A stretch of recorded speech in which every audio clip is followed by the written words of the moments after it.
Stage మీదకి simple గా నడిచి వస్తాను సార్ అన్నారు. కుదరదన్నారు. చూశారుగా ఎంట్రీ ఎలా ప్లాన్ చేశారు.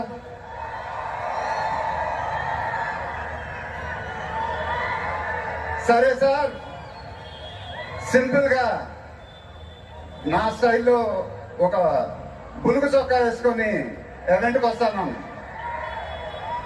కుదరదన్నారు. చూశారుగా డ్రెస్సింగ్ ఎలా సెట్ చేశారు.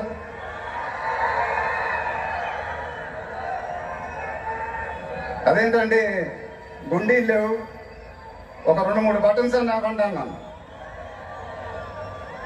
కుదరదన్నారు. స్టైల్ ఇంతేనమ్మా అంటారు. ఇంకా నయం చొక్కా లేకుండా రమ్మన్లా.